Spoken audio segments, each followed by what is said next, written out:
Dear Dr. Love, magandang gabi po sa inyo at sa lahat ng inyong staff. Tawagin niyo lamang po akong Ed, 38 anyos, mula po sa Tarlac. Isa po ako sa inyong masugid na tagapakinig at umaasa rin po akong mapili ninyo ang aking liham kasaysayan para makahingi rin po ng payo mula sa inyo. Ako po ay pamilyadong tao na. 4 po ang aking anak na puro babae. Pinalaki po ako ng aking mga magulang na maging magalang sa kababaihan, kaya naman ni minsan ni hindi ko po nasaktan o napagtaasan ng boses ang asawa ko, maging ang mga anak ko. Naging mabait po ako sa kanila at talaga naman pong naging malambing sila sa akin. Masaya po ang pamilya namin sa kabila ng pagkawala ng aking asawa noong nakarang taon. Kaya nga lamang po, Dr. Love, iba po talaga ang hirap kapag nawala na ang katuwang sa pagpapalaki sa mga anak. Ang isa po sa aking anak, partikular ang panganay ko, meron na pong nobyo. Wala naman po sana akong problema rito, kaya nga lang po, meron po akong kutob na sinasaktan po siya ng kanyang nobyo. Bilang magulang, kilala ko ang anak ko kapag nagsasabi ng totoo, kaya naman ang tanungin ko ang anak ko ay pinabulaanan niya ang sinasabi ko. Dr. Love, alam ko pong hindi siya nagsasabi ng totoo sa akin. Masiyahin ng panganay ko, pero simula nagtagal sila ng nobyo niya, marami na po ang nagiba sa kanya. Naging matatakutin po siya, nakikitaan ko rin po siya ng mga pasa sa katawan. Minabuti ko pong kausapin ang nobyo niya at itinanggi rin po niya ito.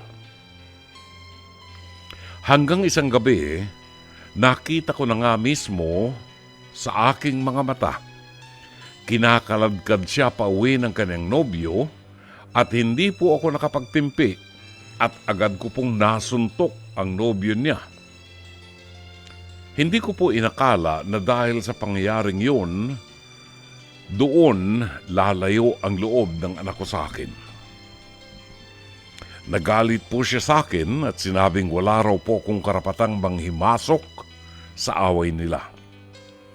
Ipinaliwanag ko po sa kanya na mali ang ginagawa sa kanya at hindi dapat pumayag sa ganoong bagay, pero tila wala siyang narinig at hindi na po ako kinibo simula noon.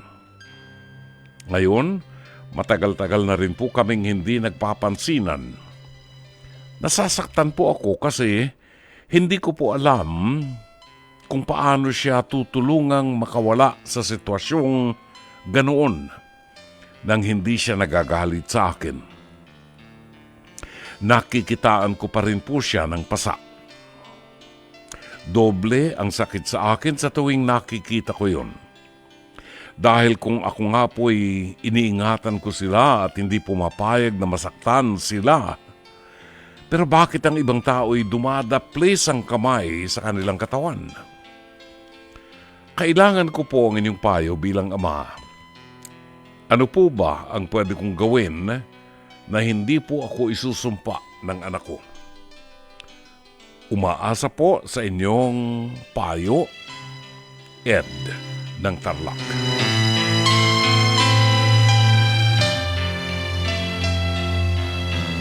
Maraming salamat sa iyo, Ed. Nakalulungkot sa isang ama ng tahanan na nagmahal, nagkalinga sa kanyang mga anak. Tayo na mga ama na pinrotektahan natin ang ating mga anak. At kung ating matatandaan nung mga bata pa yan, iniiwasan natin na makagat ng lamok ang ating mga anak. Lahat ng proteksyon, lahat ng pangangalaga ay ibinibigay natin sa kanila. Dumarating ang pagkakataon na umiibig ng ating mga anak. At sa pag-ibig, May kasabihan tayo na you become stupid when you love. Nagmumukhang tanga ka.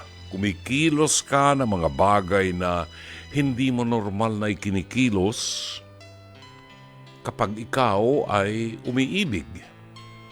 Ang tingin mo doon sa minamahal mo parang deity.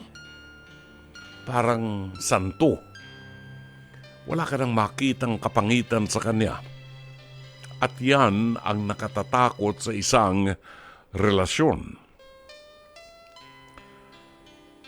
Lahat naman tayo ay dumaan sa ganyang sitwasyon na ang tingin natin sa ating girlfriend ay parang Miss Universe.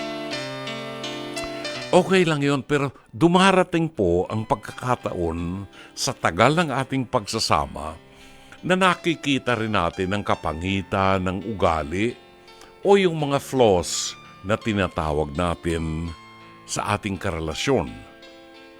Kahit nga asawa mo na, kahit matagal na kayo nagsasamang mag-asawa, may nakikita ka pa ring flaws na para na lang walang away, pinalalampas mo na.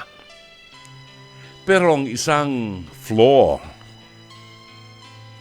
na hindi natin maaaring mapalampas ay ang pananakit ng ating karelasyon.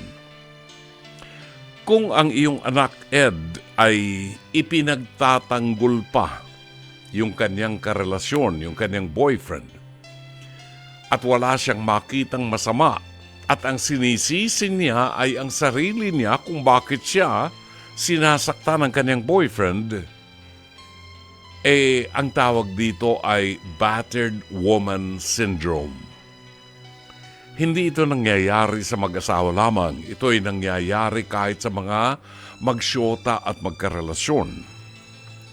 Merong mga lalaking controlling. May mga lalaking kinokontrol ang kanilang karelasyon. Ultimong kulay ng nail polish, kinokontrol nila. Ultimong kulay ng lipstick, kinokontrol nila.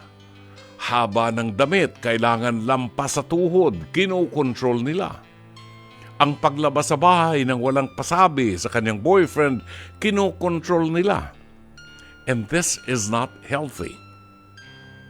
Lalo na kung ang anak mo ay sinasaktan ng kanyang boyfriend.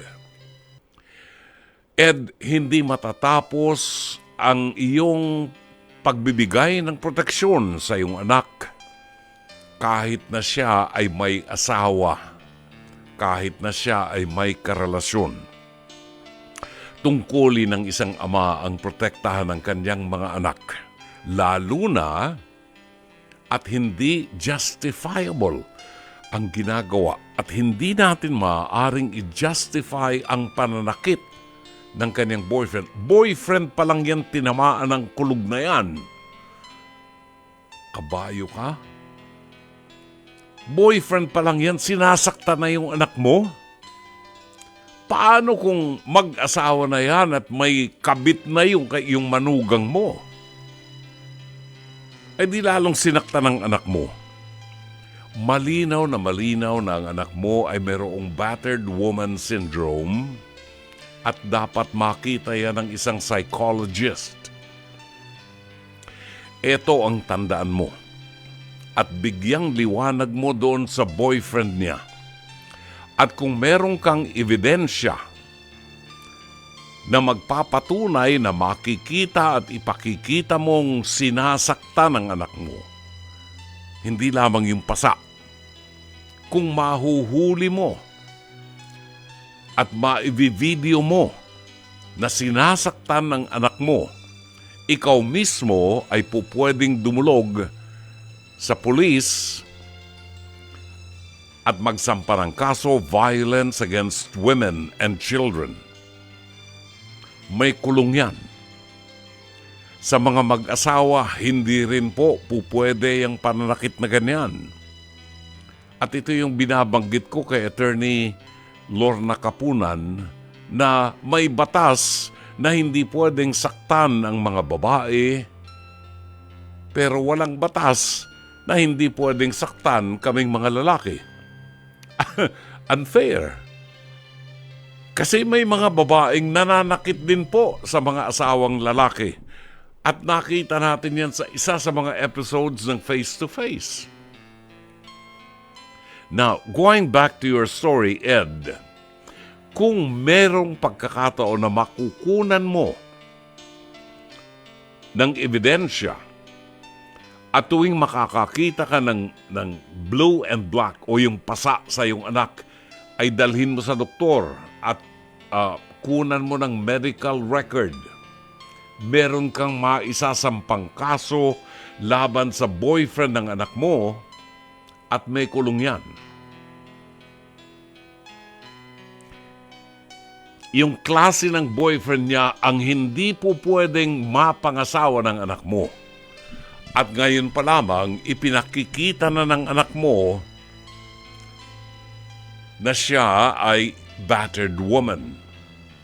So, kailangan ang isang psychologist para maliwanagan ang iyong anak na hindi maaari ang ganyang klase ng pakikitungo sa mga kababaihan.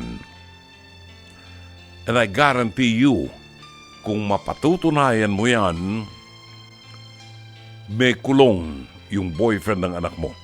I don't really care kung magalit ang anak mo sa iyo. Ang mahalaga, maproteksyonan mo siya.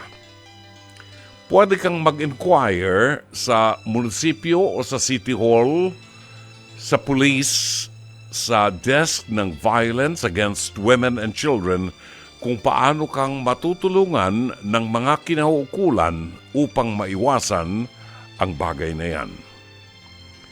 Sana'y natulungan ka ng palatuntunan ito. As always, Dr. Love.